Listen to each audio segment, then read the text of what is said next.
శ్రీరామనవమి విశిష్టత ఏంటి? నవమి రోజు ఏం చేయాలి, ఏం చేయకూడదు? భారత ఆధ్యాత్మిక జీవితంలో మమేకమైన రామాయణం తరతరాలుగా అందిస్తున్న స్ఫూర్తి ఏంటి? శ్రీరాముడు సకల సృష్టికి ఆదర్శ పురుషుడు ఎందుకయ్యాడు? రామనామంలో దాగి ఉన్న అద్భుత శక్తి ఏంటి? శ్రీరామనవమి విశేషాలపై స్పెషల్ డిబేట్లో చూద్దాం. మనతో పాటు జూమ్లో యాడ్ అవుతున్నారు అలాగే బంగారయ్య శర్మ గారు. నమస్కారం అండి బంగారయ్య శర్మ గారు. ముందుగా బంగారయ్య శర్మ గారు మీరు చెప్పండి, అంటే శ్రీరామనవమి విశిష్టత గురించి చెప్పండి. అలాగే ఈ రోజు శ్రీరామనవమి సందర్భంగా కళ్యాణ మహోత్సవం కేవలం భద్రాద్రిలోనే చేస్తారా? దేశవ్యాప్తంగా కూడా దేవాలయాల్లో నిర్వహిస్తారా? చాలా అద్భుతం అమ్మ. అగ్రత పృష్ఠత ఆకర్ణపూర్ణధన్వానౌ రక్షేతాం రామలక్ష్మణౌ. ఇవాళ శ్రీరామనవమి అనగానే మన తెలుగు వాళ్ళందరికీ ఒళ్ళు గగురు పడుస్తుంది. శ్రీరామనవమికి కళ్యాణ వేదిక అనేది ప్రత్యేకంగా మన తెలుగు వాళ్ళకి చాలా విశేషమైనటువంటిది. భారతదేశం అంతా కాదు, భారతదేశంలో జన్మోత్సవాలు చేసుకుంటారు, కానీ మనం మాత్రం కళ్యాణోత్సవం చేసుకుంటాం. ఏమిటి మార్పు మనం కళ్యాణోత్సవం చేయడానికి, మిగతా వాళ్ళందరూ జన్మోత్సవం చేయడానికి? అంటే రామాయణము మొత్తము ఒక్కొక్క కాండ మనం చదువుకుంటూ వెళ్తే అందులో మొదటిది బాలకాండ. ఈ బాలకాండ అనేటటువంటిది సంపూర్ణంగా పారాయణం మనం చెయ్యాలి అంటే అది సీతారామ కళ్యాణంతోటే ముగిస్తుంది. కాబట్టి స్వామివారు పుట్టిన దగ్గర నుంచి బాలకాండ లీలలు పూర్తయిన దాకా సంబరాలు చేసుకోవడం తెలుగు వాళ్లకు ఉన్నటువంటి ప్రత్యేకత. అందుకని మనము శ్రీరామ నవమి నాడే కళ్యాణం అనేటటువంటిది కూడా చేసుకోవడం మనకి సంప్రదాయం. ఒకటది. రెండు, చాలా విశేషం ఏమిటి అంటే మన గోదావరి తీరం దగ్గరే, అంటే మన భద్రాచలం దగ్గరే స్వామి సీతా అమ్మవారితో వియోగాన్ని పొందాడు. కొంతమంది నాసిక్ అంటారు, కొంతమంది భద్రాచలం అంటారు, ఏదైనా గోదావరి ఒడ్డు మీదే. ఈ గోదావరి నీళ్ల మీద జీవించేటటువంటి తెలుగువారమైనటువంటి మేమందరం, సంకల్పంలో గోదావరి అని చెప్పుకుంటే మేమందరం పుట్టినరోజు నుంచి ఎప్పుడూ సీతా అమ్మవారిని, రామచంద్రమూర్తిని విడివిడిగా చూడకూడదు. ఎప్పుడు సీతారాములు ఉభయుల్ని కూడా ఒకే స్థాయిలో చూడాలి అనే ఉద్దేశ్యంతో మనం పుట్టంగానే కళ్యాణము అనేటటువంటి వేడుక చాలా విశేషంగా నిర్వహించుకుంటూ ఉంటాం. ఇంకా రెండో ప్రశ్న ఏదో అడిగావమ్మా నువ్వు. విశిష్టత గురించి అడిగాను. అలాగే అంటే కళ్యాణము ఈ రోజు కేవలం భద్రాద్రిలోనే చేస్తారు దేశవ్యాప్తంగా అంటే దానికి సమాధానం చెప్పేశారు మీరు. అదేమ్మా. అలాగే రామకృష్ణ విశిష్టత ఏమిటి అంటే ఇవాళ పునర్వసు నక్షత్రంలో అద్భుతంగా కర్కాటకంలో ఉన్నప్పుడు రామచంద్రమూర్తి యొక్క ఉదయము మనకందరికీ కూడా లభించింది. అంటే ధర్మమే ఒక రూపాన్ని ధరించి శ్రీమన్నారాయణుడు ఎక్కడో వైకుంఠంలో ఉండేటటువంటి ఆ శ్రీమన్నారాయణుడు సర్వవ్యాపకమైన పరబ్రహ్మ తనను తాను తగ్గించుకొని వైకుంఠానికి చేరి అక్కడి నుంచి అనంతకోటి బ్రహ్మాండాలలో ఈ అండాన్ని ఎంచుకొని, ఇందులో కూడా ఈ బ్రహ్మాండంలో హిరణ్మయ అండాన్ని ఎంచుకొని, అందులో కూడా మన భరతవర్షాన్ని ఎంచుకొని, అందులో కూడా ఈ 14 లోకాల్లో ఇది ఎంచుకొని, ఇందులో భరతవర్షాన్ని ఎంచుకొని భరత ఖండంలోకి వచ్చి, అందులో కూడా ఉత్తరాది ప్రాంతాన్ని ఎంచుకొని అక్కడ కూడా అయోధ్యలోకి వచ్చి, అంటే తగ్గుతూ వస్తున్నాడు స్వామి. అక్కడికి ఎంచుకొని అక్కడి నుంచి కౌసల్య గర్భాన్ని ఎంచుకొని గర్భములో కూడా ఒక మూలకి కూర్చొని ఆయన బయటికి వచ్చారు. ఎందుకమ్మా ఇంత త్యాగం శ్రీరామచంద్రమూర్తి వారు చేసింది అంటే మనందరినీ ఉద్ధరించడానికి, ధర్మము అనేది భూమి మీద ప్రతిష్ఠ చేయడానికి ఆ స్వామివారు భూమి మీదకి అవతరించారు.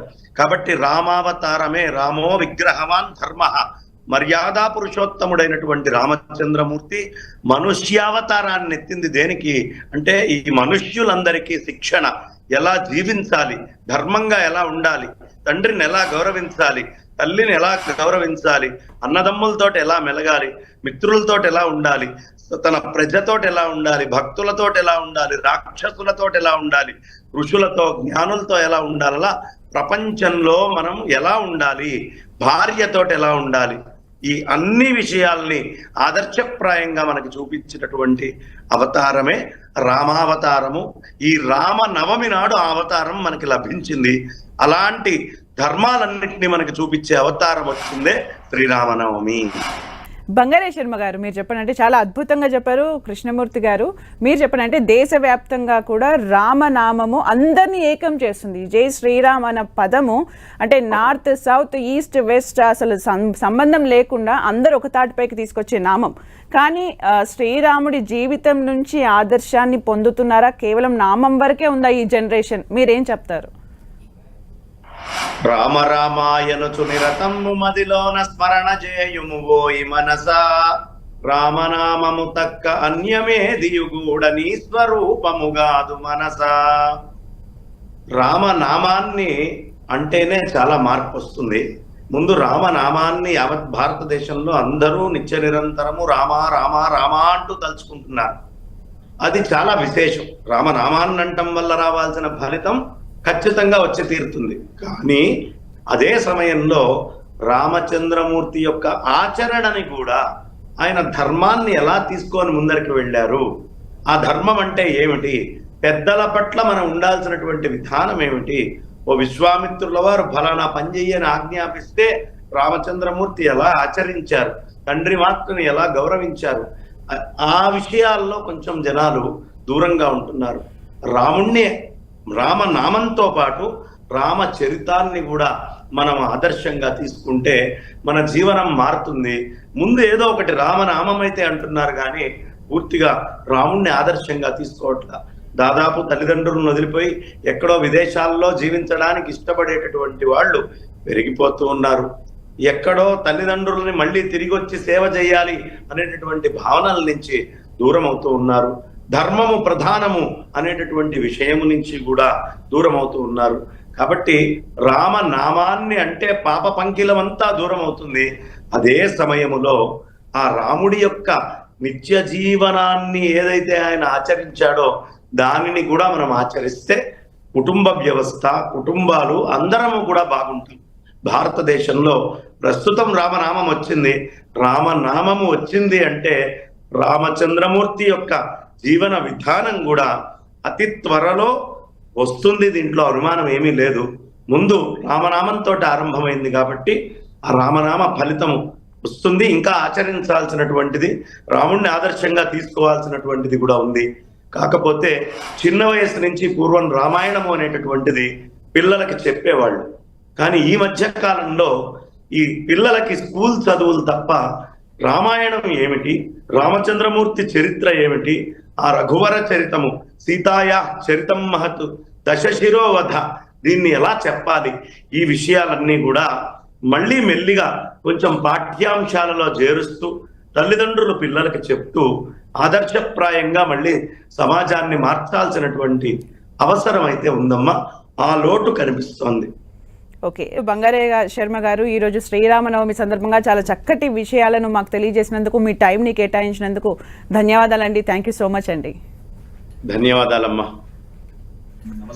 చూసారు కదండి, శ్రీరామనవమి రోజు కేవలం అంటే తెలుగు రాష్ట్రాలు మాత్రమే శ్రీరాముల వారి కళ్యాణం జరుగుతుంది. దేశవ్యాప్తంగా మాత్రం జన్మాష్టమి ఉత్సవాలు చేస్తారని కూడా చెప్తూ ఉన్నారు. ఇది వాళ్ళ స్పెషల్ డిబేట్.